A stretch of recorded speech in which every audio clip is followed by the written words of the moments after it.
ओम शांति। 29 मार्च 2025 बाबा के महावाक्य हैं। बाबा कहते हैं, मीठे बच्चे, तुम्हें ज्ञान से अच्छी जागृति आई है। तुम अपने 84 जन्मों को निराकार और साकार बाप को जानते हो। तुम्हारा भटकना बंद हुआ।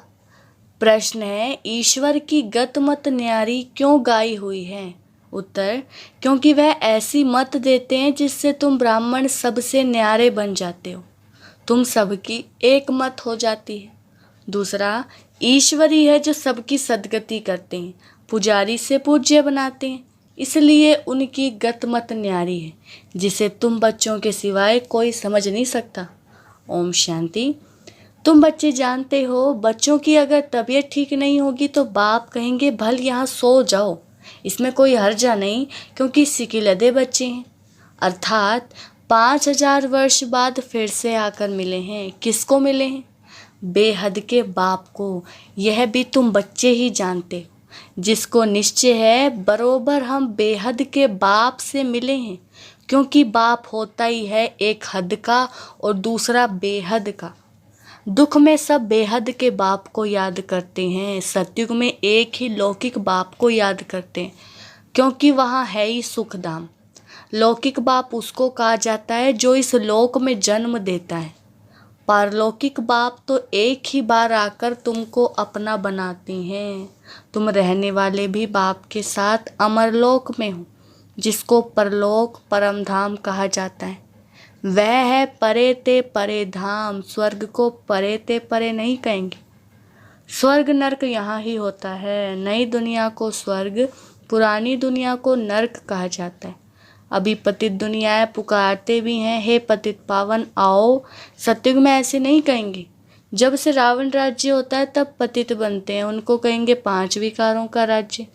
सतयुग में है ही निर्विकारी राज्य। भारत की कितनी जबरदस्त महिमा है, परंतु विकारी होने के कारण भारत की महिमा को नहीं जानते। भारत संपूर्ण निर्विकारी था जब यह लक्ष्मी नारायण राज्य करते थे। अभी वह राज्य नहीं है। वह राज्य कहाँ गया यह पत्थर बुद्धियों को मालूम नहीं, और सभी अपने अपने धर्म स्थापक को जानते हैं। एक ही भारतवासी हैं जो ना अपने धर्म को जानते ना धर्म स्थापक को जानते हैं। और धर्म वाले अपने धर्म को तो जानते हैं, परंतु वह फिर कब स्थापन करने आएंगे यह नहीं जानते। सिख लोगों को भी यह पता नहीं है कि हमारा सिख धर्म पहले नहीं था। गुरु नानक ने आकर स्थापन किया तो जरूर फिर सुखधाम में नहीं रहेगा। तभी गुरु नानक आकर फिर स्थापन करेंगे, क्योंकि वर्ल्ड की हिस्ट्री ज्योग्राफी रिपीट होती है ना। क्रिश्चियन धर्म भी नहीं था, फिर स्थापना हुई। पहले नई दुनिया थी, एक धर्म था, सिर्फ तुम भारतवासी थे। एक धर्म था, फिर तुम 84 जन्म लेते लेते यह भी भूल गए हो कि हम ही देवता थे। फिर हम ही 84 जन्म लेते हैं, तब बाप कहते हैं तुम अपने जन्मों को नहीं जानते हो। मैं बतलाता हूँ, आधा कल्प राम राज्य था, फिर रावण राज्य हुआ है। पहले है सूर्यवंशी घराना, फिर चंद्रवंशी घराना, राम राज्य। सूर्यवंशी लक्ष्मी नारायण के घराने का राज्य था, जो सूर्यवंशी लक्ष्मी नारायण के घराने के थे। 184 जन्म ले, अभी रावण के घराने के बने। अभी पाप आत्माओं के घराने के बने हैं। 84 जन्म लिए हैं, वे तो 84 लाख कह देते हैं। अब 84 लाख का कौन बैठ विचार करेंगे, इसलिए कोई का विचार चलता ही नहीं। अभी तुमको बाप ने समझाया है, तुम बाप के आगे बैठे हो। निराकार बाप और साकार बाप दोनों ही भारत में नामी ग्रामी हैं। गाते भी हैं, परंतु बाप को नहीं जानते। अज्ञान नींद में सोए पड़े हैं। ज्ञान से जागृति होती है। रोशनी में मनुष्य कभी धक्का नहीं खाते, अंधियारे में धक्का खाते रहते। भारतवासी पूज्य थे, अब पुजारी हैं। लक्ष्मी नारायण पूज्य थे ना, ये किसकी पूजा करेंगे? अपना चित्र बनाए, अपनी पूजा तो नहीं करेंगे। यह हो नहीं सकता। तुम बच्चे जानते हो हम ही पूज्य, सो फिर कैसे पुजारी बनते हैं? ये बातें और कोई समझ नहीं सकते, बाप ही समझाते हैं। इसलिए कहते भी हैं, ईश्वर की गत मत न्यारी है। अभी तुम बच्चे जानते हो, बाबा ने हमारी सारी दुनिया से गत मत न्यारी कर दी है। सारी दुनिया में अनेक मत मतांतर हैं। यहाँ तुम ब्राह्मणों की एक मत है, ईश्वर की मत और गत। गत अर्थात सद्गति। सद्गति दाता एक ही बाप है। गाते भी हैं सर्व का सद्गति दाता राम, परंतु समझते नहीं कि राम किसको कहा जाता है। कहेंगे जिधर देखो राम ही राम रहता है। इसको कहा जाता है अज्ञान अंधियारा। अंधियारे में दुख है, सोजरे में सुख है। अंधियारे में ही पुकारते हैं ना, बंदगी करना माना बाप को बुलाना। भीख मांगते हैं ना, देवताओं के मंदिर में जाकर भीख मांगना हुआ ना। सतयुग में भीख मांगने की दरकार नहीं, भिखारी को इंसॉल्वेंट कहा जाता है। सतयुग में तुम कितने सॉल्वेंट थे उसको कहा जाता है सॉल्वेंट। भारत अभी इंसॉल्वेंट है, यह भी कोई नहीं समझते। कल्प की आई हुई उल्टी सुल्टी लिख देने से मनुष्यों का माथा ही फिर गया। बाप बहुत प्यार से बैठ समझाते हैं। कल्प पहले भी बच्चों को समझाया था, मुझ पतित पावन बाप को याद करो तो तुम पावन बन जाएंगे।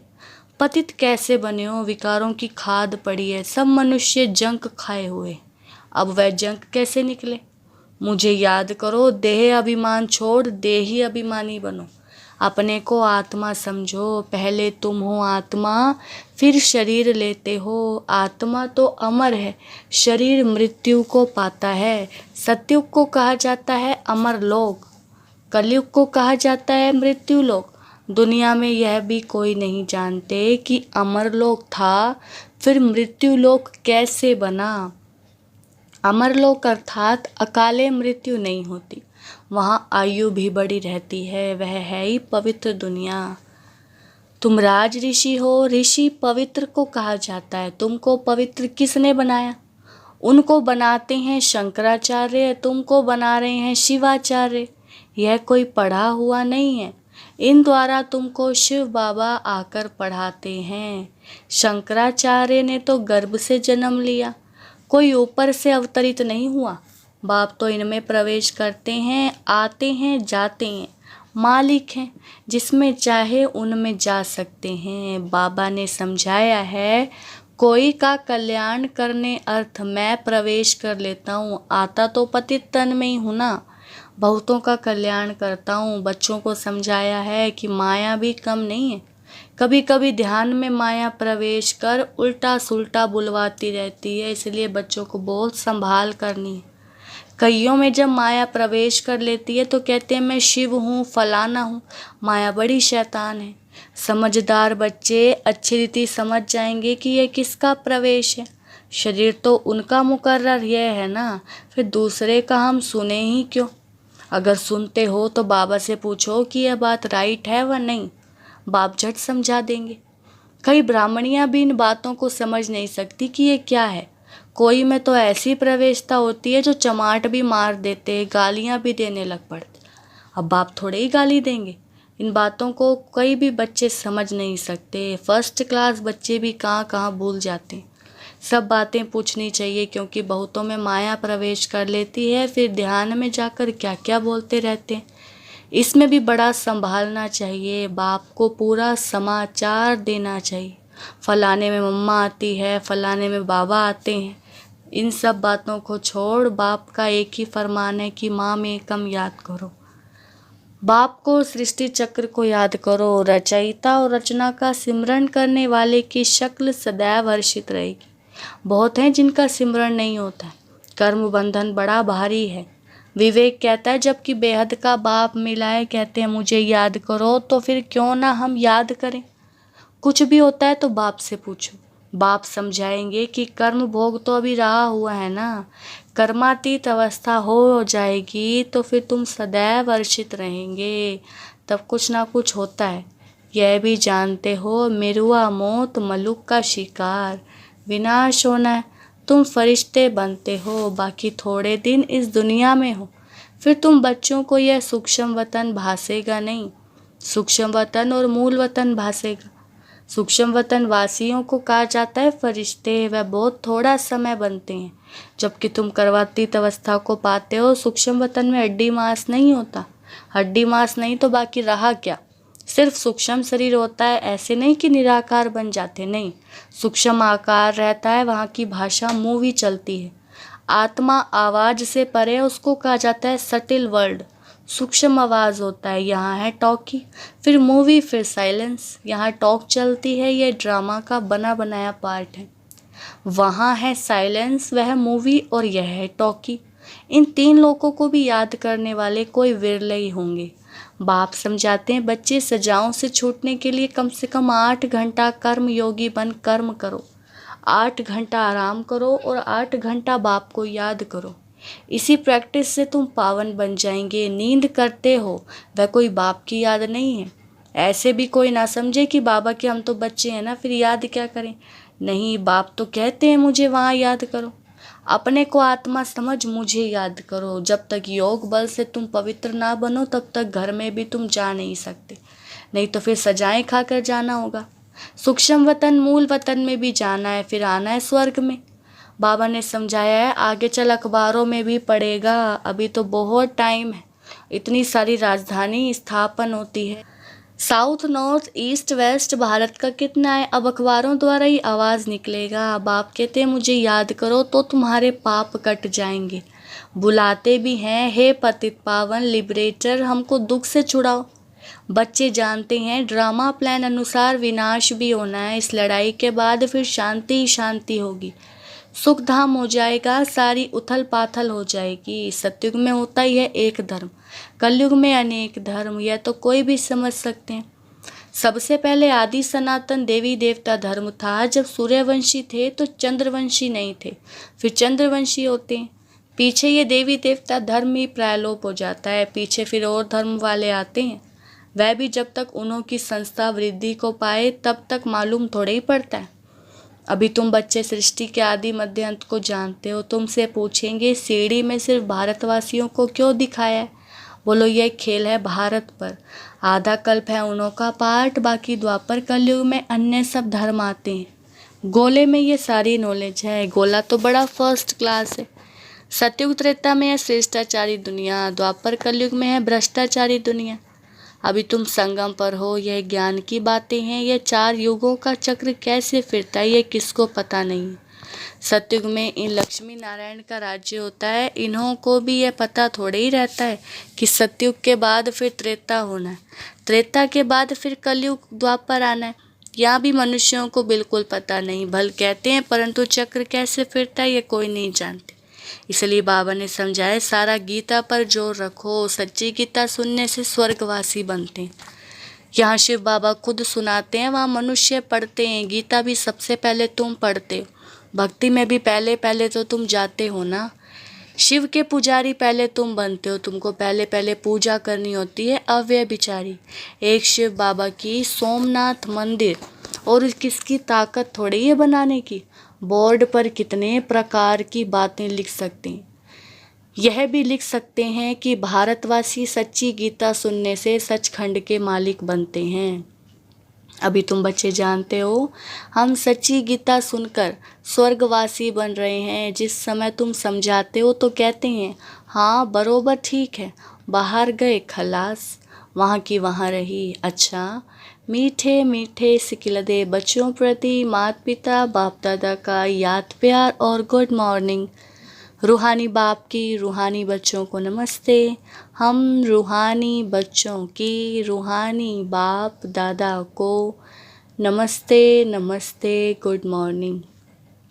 धारणा के लिए मुख्य सार।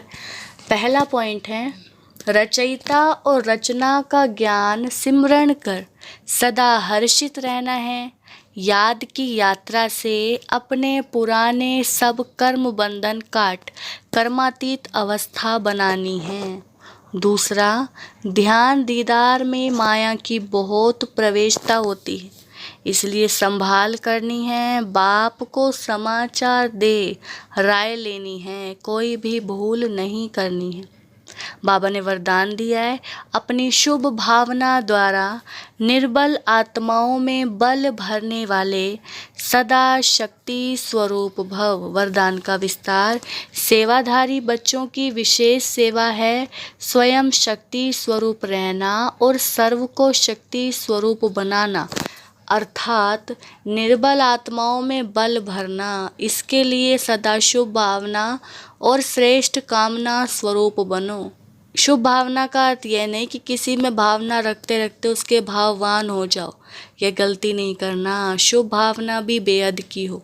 एक के प्रति विशेष भावना भी नुकसानकारक है, इसलिए बेहद में स्थित हो।